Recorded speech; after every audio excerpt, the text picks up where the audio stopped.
الحمد لله وكفى وسلام على عباده الذين اصطفى أما بعد فأعوذ بالله من الشيطان الرجيم بسم الله الرحمن الرحيم ولهن مثل الذي عليهن بالمعروف وللرجال عليهن درجة وقال رسول الله صلى الله عليه وسلم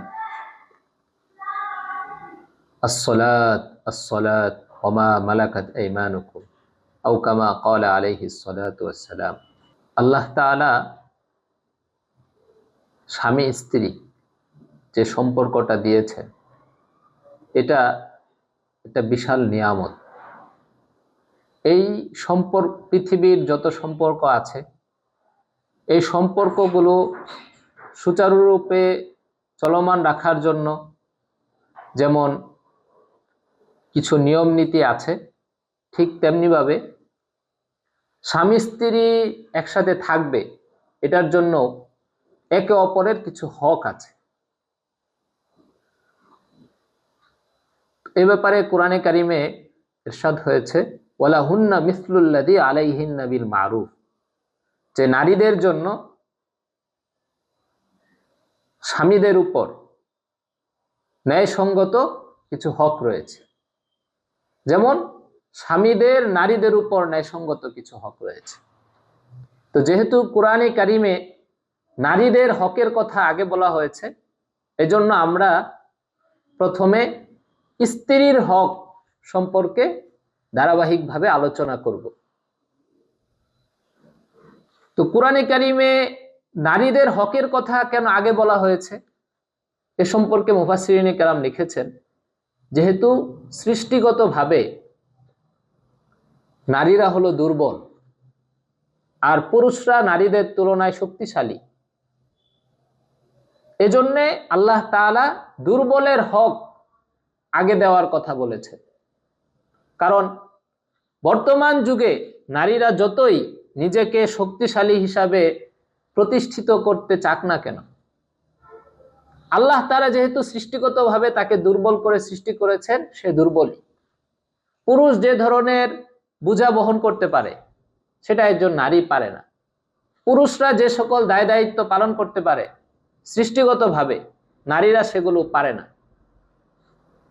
তো যেহেতু নারীরা সৃষ্টিগতভাবে দুর্বল, এজন্য নারীদের হক সম্পর্কে আল্লাহ তাআলা আগে বলেছেন। এজন্য আমরা আগে স্ত্রীদের হক সম্পর্কে আলোচনা করব। তো হক যেগুলো আছে এগুলোর মধ্যে কিছু আছে স্ত্রীদের আইনগত হক, অর্থাৎ পুরুষের উপর জরুরি এই হকগুলো আদায় করা। আর কিছু হক এমন রয়েছে যেগুলো শরীয়তের দৃষ্টিতে জরুরি নয়, তবে নৈতিকভাবে কর্তব্য। তো ইসলাম শুধুমাত্র যেটা জরুরি সেটাই পালন করতে বলেছে এরকম নয়, বরং ইসলাম পুরুষদেরকে এবং নারীদেরকে মৌলিক যে দায়িত্ব সেটার উপরে গিয়ে যেটা আখলাকি দায়িত্ব, নৈতিক কর্তব্য, সেটার প্রতি উৎসাহিত করেছে। তো আমরা ইনশাআল্লাহ পর্যায়ক্রমে ধারাবাহিকভাবে স্ত্রীদের হক সম্পর্কে আলোচনা করব। তো স্ত্রীদের প্রথম হক হলো মোহর আদায় করা। কোরআনে কারিমে আল্লাহ তাআলা বলেছেন ওয়াআতুন নিসাআ সাদাকাতিহিন্না নিহলা, যে তোমরা স্ত্রীদের মোহর খুশি মনে আদায় করো।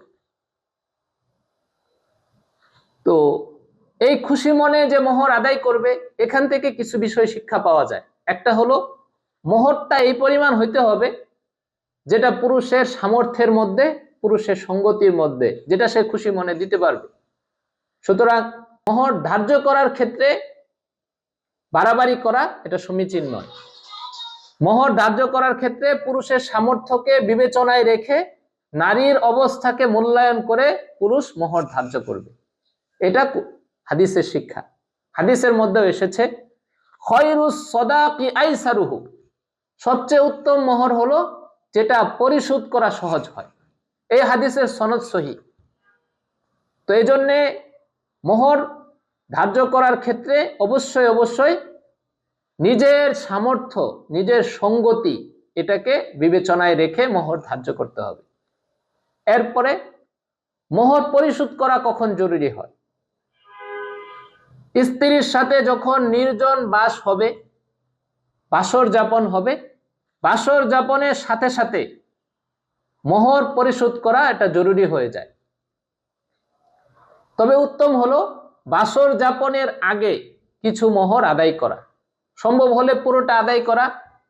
একান্তই যদি সম্ভব না হয় তাহলে বাসর যাপনের সাথে সাথে মোহরটা আদায় করে দেওয়া এটা ওয়াজিব হয়ে যায়। এখন কোনো কারণে কেউ যদি বিয়ের সময় মোহর কিছুটা মোহরে মুআজ্জাল, মানে যেটা নগদ পরিশোধ করা হবে, আর মোহরে মুআজ্জাল যে বাকি রাখে মোহর, তাহলে এই ক্ষেত্রে বাকি কতদিন রাখবে এই বিষয়টা নিশ্চিত করতে হবে। আমাদের দেশে অনেকে আছে মোহরকে বাকি রাখে, কিন্তু কবে পরিশোধ করবে এটা আলোচনা হয় না, এটা সমীচীন নয়। এক্ষেত্রে অবশ্যই নির্দিষ্ট একটা সময় নির্ধারণ করা উচিত, যে 1 বছরের মধ্যে দিবে, বা 2 বছরের মধ্যে দিবে, বা 5 বছরের মধ্যে দিবে, এরকম একটা আলাপ আলোচনা করে কবে পরিশোধ করা হবে এই বিষয়টাকে নিশ্চিত করা উচিত। দ্বিতীয়ত হলো যখনই সামর্থ্য হবে তখন এটা পরিশোধ করবে। পরিশোধ করার ক্ষেত্রেও অনেকে আছে বিভিন্ন ছলচাতুরির আশ্রয় নেয়, সেই বিষয়গুলো সমীচীন নয়। আবার আমাদের দেশে দুঃখজনক হলেও বাস্তবতা হলো অনেকে আছে বুড়া হয়ে গেছে, এখনো স্ত্রীর মোহর পরিশোধ করে নাই। তাদের অবশ্যই মৃত্যুর আগে মোহর পরিশোধ করা উচিত। যদি একান্তই নিজের পিতার ব্যাপারে, মরহুম পিতার ব্যাপারে এটা জানা যায়, বা কোনো ব্যক্তি যদি মোহরকে অনাদায়ী রেখে মৃত্যুবরণ করে, তাহলে তার কাফন দাফনের পরে সর্বাগ্রে তার মোহরটা ঋণ হিসাবে পরিশোধ করতে হবে।